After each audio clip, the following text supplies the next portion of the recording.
प्रणाम साथियों, राधे राधे, जय श्री कृष्ण, जय श्री राम। कैसे हैं आप सब? आशा करता हूं पूर्णतः स्वस्थ और प्रसन्न हैं, आनंदित हैं। इसी के लिए किशोरी जी के चरणों में मेरी प्रार्थना रहती है। तो दोस्तों, आज हम बात करते हैं, शनिदेव ने स्वयं बताया अपने साढ़े साती महादशा आदि का फल और उससे बचने का उपाय। ये घटना सत्य घटना है, वो कैसे? अब शनिदेव देखिए, ग्रह हैं, वो नवग्रहों में शामिल हैं। उनकी साढ़े साती महादशा एक निश्चित अंतराल पे समय अनुसार, जैसे सभी ग्रह अपनी अपनी धुरी पे और ब्रह्मांड की यात्रा पे हैं, घूमते हैं, रुकने वाला कोई नहीं है। तो शनिदेव का भी समय आता है, तो सब पर आता है। और हमारे हनुमान जी महाराज, क्योंकि माँ जानकी के वरदान से, राम जी के आशीर्वाद से वो चिरंजीवी हैं, तो वो पृथ्वीवासी हैं, उन पे भी यह समय आया। और तब किस प्रकार हनुमान जी और शनिदेव के बीच ये संवाद होता है, आइए ये कहानी मैं आपको सुनाता हूं। एक बार की बात है, श्रीमान हनुमान जी महाराज रामेश्वरम में बैठे राम कीर्तन में मग्न हैं। उनका तो एक ही काम है, राम राम राम राम, श्री राम जय राम जय जय राम, श्री राम कीर्तन, राम भजन। इसके अलावा हनुमान जी को कुछ नहीं सूझता। तो वहां शनिदेव जी पधारे, आके प्रणाम किया। बोले हनुमान जी प्रणाम। हनुमान जी अत्यंत प्रसन्न हुए। आओ शनिदेव, बड़ी प्रसन्नता हुई, बड़े समय के बाद आपसे मुलाकात हो रही है, तो कैसे आपका आना हुआ, प्रयोजन बताएं। और बैठे। शनिदेव बोले महाराज, ग्रह दशाओं के अनुकूल चलना मेरी प्रवृत्ति है। उसी के अनुसार एक समय अंतराल के बाद मैं आपके पास आया हूं। और अब आपकी जन्म कुंडली के हिसाब से 7.5 साल तक मुझे आप ही के साथ रहना है, मैं आपके साथ रहूंगा। हनुमान जी बोले बड़ी प्रसन्नता हुई। मैं तो अकेला राम राम जब के परेशान था, अकेलापन बहुत होता था। अब दोनों साथ रहेंगे तो ठीक है, अच्छा है, मन लगा रहेगा। तो बोले प्रभु, मैं किस प्रकार आपके शरीर के किस भाग पर बैठूं, मैं अपना अधिकार जमाऊं? बोले देखिए ऐसा है, क्योंकि शनिदेव हनुमान जी से मुखातिब हैं और पहली बार नहीं हो रहे हैं, पहले का किस्सा आप सुन चुके हैं। तो हनुमान जी ने कहा कि देखिए, मेरे सिर से लेके पांव तक रोम रोम में सिर्फ राम बसे हैं, हर अंग में राम बसे हैं। तो जहां राम जी हैं उनके ऊपर से मैं आपको बैठने नहीं दे सकता। तो मैं क्या करूं? बोले आप एक काम कीजिए, आप मेरी पूंछ पे बैठ जाइए, ये फ्री है, ये फ्री है। तो यहां बैठिए और दिनचर्या में मेरे साथ रहिए। 7.5 साल के लिए आए हैं, बड़ा अच्छा समय बीतेगा। और जहां जहां मैं जाता हूं आप मेरे साथ ही रहेंगे, तो सानिध्य का आनंद भी लेंगे। बोले ठीक है महाराज। अब वो हनुमान जी की पूंछ पे विराजमान हो गए शनिदेव। और रात बीती, जैसे ही सुबह हुई, हनुमान जी ने ब्रह्म मुहूर्त में राम सेतु को प्रणाम किया, राम सेतु की आराधना की और निकल लिए अपनी यात्रा पे। हनुमान जी का नियम है, वो नित्य राम सेतु को, रामेश्वरम जी को प्रणाम करके, वहां की आराधना करके, और फिर एक पृथ्वी का चक्कर लगाते हैं। वो पवन पुत्र हैं, मारुत तुल्य वेग हैं।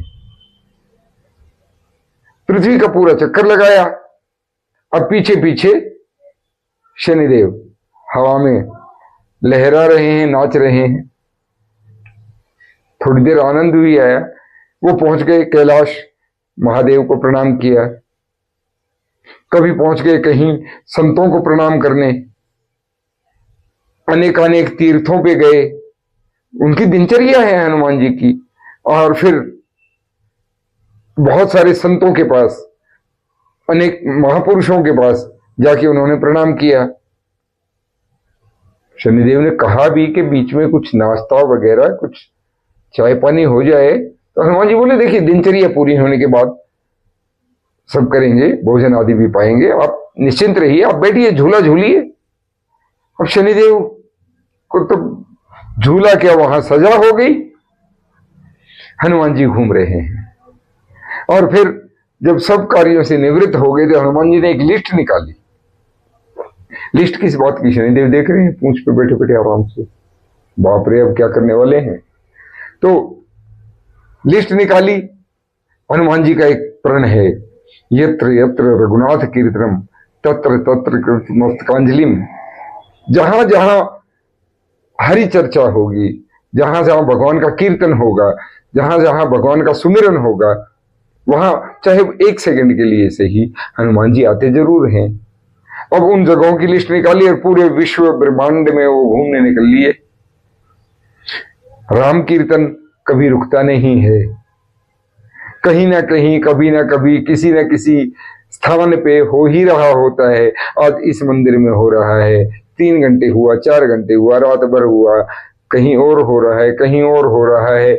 एक देश में नहीं दूसरे देश में, यहां रात्रि हो गई वहां दिन है, वहां कोई ना कोई सुमिरन कर रहा है। हनुमान जी सब जगह घूम रहे हैं, सबको प्रणाम करते हुए, एक एक क्षण का अपना हाजिरी लगाते हुए।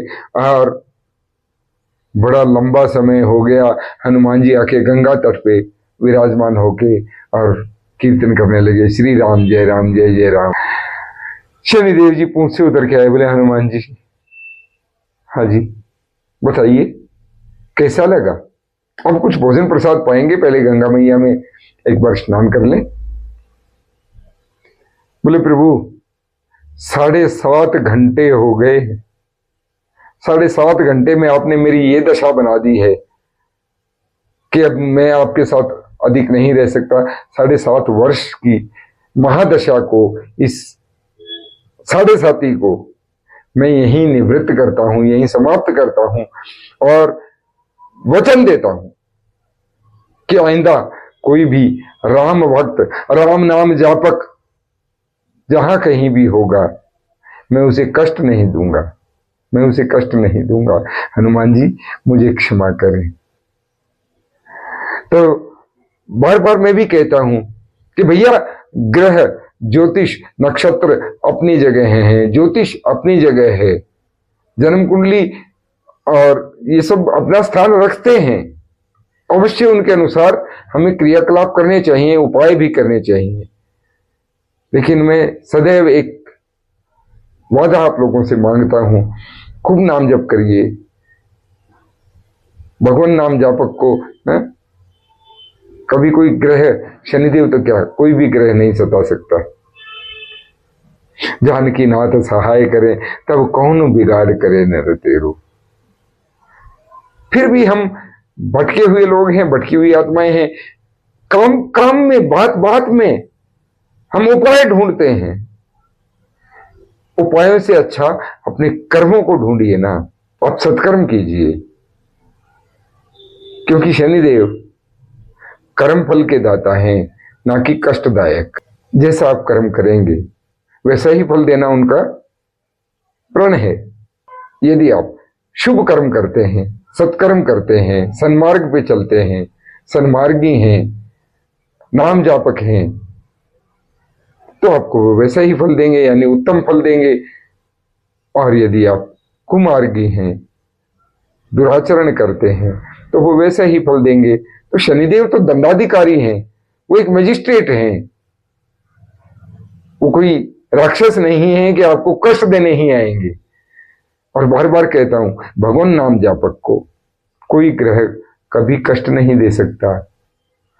तो इसलिए बेफिक्र होके अपने जीवन को संभालिए। कलिकाल चल रहा है महाराज, और विश्व में क्या क्या हो रहा है नित्य आप खबरें सुनते हैं। ये समय है, खुद को संभाल लीजिए, अपनी नैया ले चलिए, औरों की चिंता त्याग दीजिए, कुछ नहीं रखा। ज्योतिष से संबंधित यदि कोई जानकारी, जन्म कुंडली विश्लेषण, उपाय आदि आपको चाहिए तो नीचे दिए मेल आईडी से आप मुझसे संपर्क कर सकते हैं। अन्यथा मैं तो बार बार कहता हूं, राधा राधा बोलिए, राम राम बोलिए, शिव शंकर बोलिए, जो नाम आपको पसंद आए, जो नाम आपको पसंद आए उस नाम का जाप शुरू कर दीजिए, अभ्यास बनाइए। श्री हनुमान प्रसाद पोद्दार जी ने भी अपने वचन में कहा है, इस जीवन का एक भी सांस खाली नहीं जाना चाहिए। ऐसा अभ्यास बना लीजिए कि मैं अपने श्वासों को कहीं बुरे कार्यों में इस्तेमाल नहीं करूंगा, नहीं खर्च करूंगा। यथासंभव जो भी नाम आपको रुचे, जो आपको भाए, उस नाम का निरंतर सुमिरन, निरंतर याद कीजिए, आपका अवश्य बेड़ा पार होगा। राधे राधे बोलते रहिए, प्रसन्न रहिए, प्रकृति माता की सेवा करें, प्रकृति की रक्षा करें। प्रकृति ही जीवन दात्री है, प्रकृति ही जीवन की रक्षक है। और नाम जापक बन जाइए, नाम लेखन कीजिए, नाम जप कीजिए, इसी से बेड़ा पार होगा। राधे राधे।